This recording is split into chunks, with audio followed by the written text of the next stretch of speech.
है ना। चौधरी रणजीत सिंह ने कहा कि मुझे इन लोगों ने हरा दिया, उन्होंने कई नेताओं के नाम ले दिए। भाई रानिया में किसने हरा दिया? आप रानिया से आते हैं विधायक, आप वहां के रहे, तो आपके वहां से बीजेपी हार के गई है, तो मतलब ये जिम्मेदारी आप लेते हैं कि आप इसमें वो सब घोटालों में शामिल है। आपने जब रहे कुर्सी पे तब तो पकड़ा नहीं किसी को, तब वो जनता पिसती रही।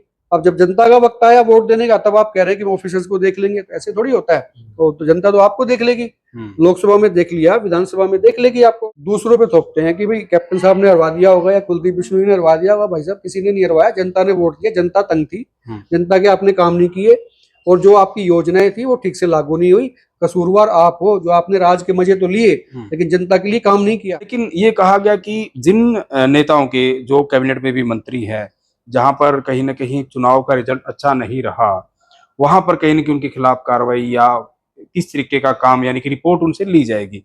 तो ऐसे तो नायब सैनी खुद मुख्यमंत्री है। अगर मैं उनके पैतृक गांव की बात करूं नारायणगढ़ में उनका, तो वहां पर भी कहीं ना कहीं कांग्रेस जीती है। तो इन चीजों का क्या आधार बनाया जाएगा टिकटों को लेकर? अभी जो मौजूदा जो कहीं ना कहीं विधायक हैं और जो आगे की जो टिकटें बांटनी है, कितने ऐसे बीजेपी के लोगों पर कैंची फिर सकती है और कितने नए लोगों को मौका देंगे? देखो यही दिक्कत है, बीजेपी जो है वो बीजेपी में भी ब्लेम गेम चलता है, एक दूसरे पे ब्लेम करते हैं। खट्टर साहब ने तो कहा ही था, कहते अभी 4 तारीख तक, 4 तारीख तुम्हारी और उसके बाद में मैं देखूंगा। ये अहंकार नहीं है क्या? ये अहंकार तो जबरदस्त है, अहंकार तो कूट कूट के भरा हुआ है जनता और जनता परेशान भी शायद। भाई आप अपने अंदर देख लो ना, आपकी पॉलिसीज में देख लो, आपकी पॉलिसीज में कहाँ खामियां रही हैं, आपके कारनामे या काम जो भी आप उसको कहते हैं वो आप देखें, जिससे जनता नाराज है। अगर वो चीजें आपकी ठीक होती धरातल पे, आपकी पीपीपी ठीक होती, आपकी हाउस टैक्स असेसमेंट ठीक होती, ये चीजें अगर आपकी सही होती, आपको एनडीसी का मामला अगर आपने निपटाया होता ठीक से, जो आपने कराई है, तो फिर ये दिक्कतें नहीं आनी थी। आपके सिस्टम में खामियां हैं आपने जो योजनाएं लागू की उनमें खामियां हैं, आप जो ऑनलाइन जो लेके आए हैं वो आपके फुल प्रूफ नहीं है, तो कमियां तो वहां पर है। अब आप कहें कि जनता ने गलत कर दिया, अधिकारियों ने गलत कर दिया, अरे कर दिया तो आपने गलत कर दिया। आपने ठेके ऐसे लोगों को दे दिए, अपने चेतों को, कहाँ की फर्म, आपके जो ऑफिसर्स है चंडीगढ़ में बैठते हैं वो ठेके लेते हैं, उनकी जो शेडो जो कंपनियां होती है वो ठेके लेती हैं हरियाणा में, वो सफाई के टेंडर्स हों, वो किसी और चीज में हो, सब घोटालों में शामिल है। आपने जब रहे कुर्सी पे तब तो पकड़ा नहीं किसी को, तब वो जनता पिसती रही। अब जब जनता का वक्त आया वोट देने का, तब आप कह रहे हैं कि ऑफिसर्स को देख लेंगे। ऐसे थोड़ी होता है। तो जनता तो आपको देख लेगी, लोकसभा में देख लिया, विधानसभा में देख लेगी आपको। तो कुल मिला के बीजेपी को अपने अंदर देखना चाहिए था। जहां तक ये ब्लेम गेम जो शुरू हुआ, जो लोग हार गए, चुनाव हार गए, है ना। चौधरी रणजीत सिंह ने कहा कि मुझे इन लोगों ने हरा दिया, उन्होंने कई नेताओं के नाम ले दिए। भाई रानिया में किसने हरा दिया? आप रानिया से आते हैं विधायक, आप वहां के रहे, तो आपके वहां से बीजेपी हार के गई है, तो मतलब ये जिम्मेदारी आप लेते हैं कि अपनी?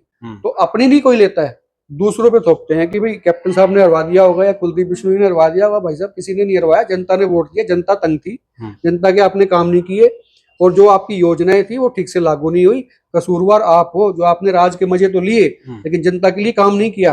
अब वो ब्लेम करते रहे, वो चीजें नहीं हो सकती। आप दरबार क्यों लगा रहे हैं? कहते पीपीपी ठीक कर दो, पहले आप कहते थे कि ठीक ही नहीं हो सकती। दरबार पहले भी लगाते थे, पहले दरबार में कोई समस्या लेके आता था तो ये कहते थे बैठ चली तेरे को चंद्रयान भेज दूंगा, हाँ इसको गिरफ्तार करो भाई, ये विरोधी पार्टी का इसकी पिटाई करो।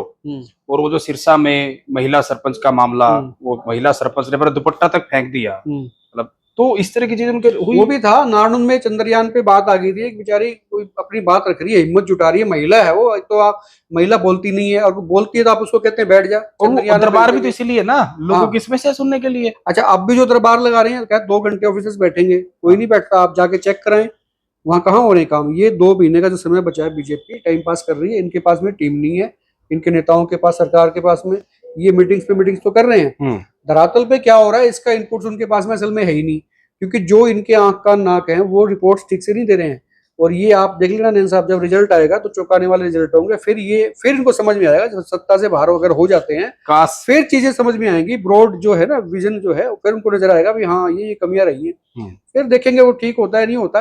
लेकिन आज के दिन ये फेल्योर की वजह इनकी नीतियां हैं, इनके काम इन्होंने किए नहीं।